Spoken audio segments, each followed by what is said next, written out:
Hey everyone, the debate over eliminating taxes on Social Security benefits is heating up quickly. And today, we're diving into what this could mean for you.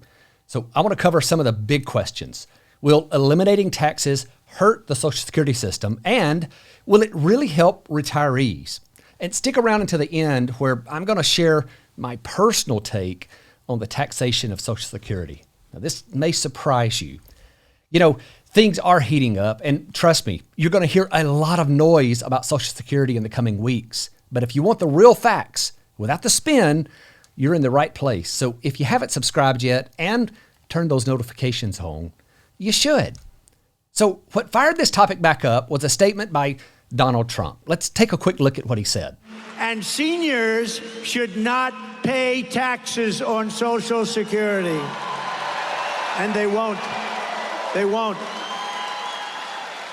Now, since he made that statement, the media attention has been overwhelmingly negative about this idea.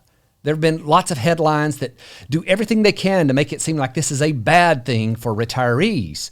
And it's an interesting contrast to the coverage received by the Democratic-sponsored proposal that came out in early 2024 titled the You Earned It, You Keep It Act, which I covered here on the channel. Now, this was widely held as a win-win for retirees. But, the concept of bias in the media isn't exactly going to shock any of you, which leaves us to unravel the truth and get down to the facts. So first, let's talk about the elimination of taxes on benefits and how that would affect the health of the Social Security system.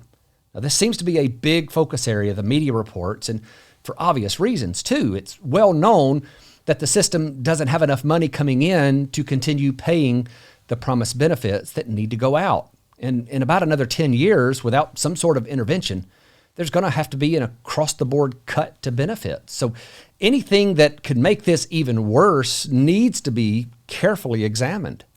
And the revenue coming from the taxation of Social Security is not a small number. In 2023, that was just over $50 billion, which works out to just under 4% of the total revenue. Now, that dollar amount is actually expected to triple in the next 10 years as more and more people get dragged into their benefit being taxable because the thresholds that trigger taxation are still set at the levels established in 1983 and 1993. And if you want to see those thresholds, just download my big picture retirement cheat sheet. And at the top of the last page, which is page 3, I have the formula and the thresholds to calculate the taxes that you could owe on your benefits. So whether it's right or not, you can't just cut this revenue from taxes paid on benefits without making an already bad outlook even worse. So yeah, without some sort of changes, cutting taxes is going to harm the health of the system. Now that takes us to the next point. Would this actually help retirees? Now, to look at this accurately, you have to rise above whatever your chosen political affiliation is and admit something. Proposing to eliminate taxes on Social Security is mostly a political move. It doesn't matter if it's suggested by a Democrat or a Republican. A proposal like this is really more about getting in the headlines than it is about really helping people, because when you look at the numbers, the impact is actually very small. The Tax Foundation found that in 2025, it would increase after-tax income from 0% from the lower income retirees who are not paying taxes right now on Social Security, all the way up to about 1.1% to the high income retirees. And the average is about 0.6% increase to take-home pay. So the impact isn't really going to be life-changing for anyone. But this does take us to the last point, and that's, should we even be paying taxes on Social Security? Now, I know how most of you feel. I put out a poll in the YouTube community section, and in just 2 hours, it had nearly 600 votes, with 99% saying no, benefits should not be taxed. Now, I have to both agree and disagree with this. Now, don't tune me out just yet. Stick with me for a minute. Social Security is funded by a 12.4% tax. As an employee, you pay half, and the employer pays the other half. Now, the half that you pay is included in your income that you have to pay federal tax on. So the Social Security tax is actually paid with after-tax income.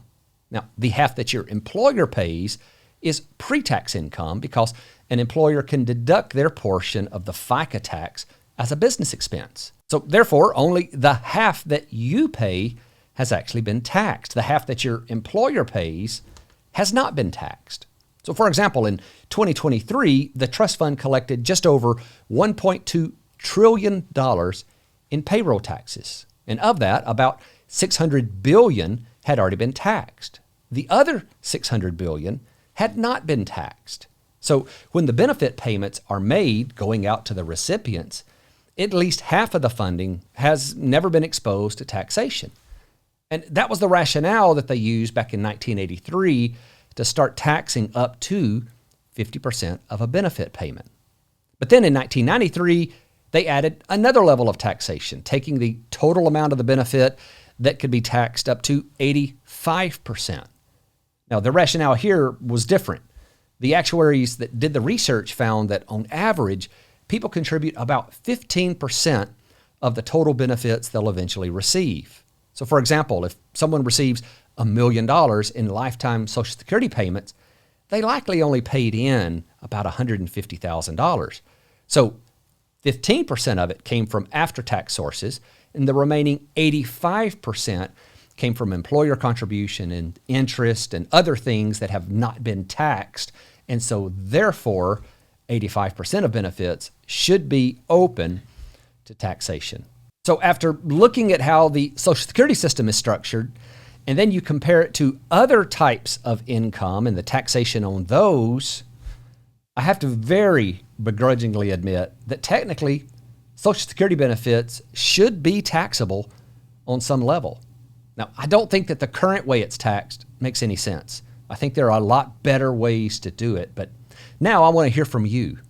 Do you think Social Security should be taxed? And if you would, drop your thoughts down in the comments below and let's get a real conversation started. Thanks so much for watching.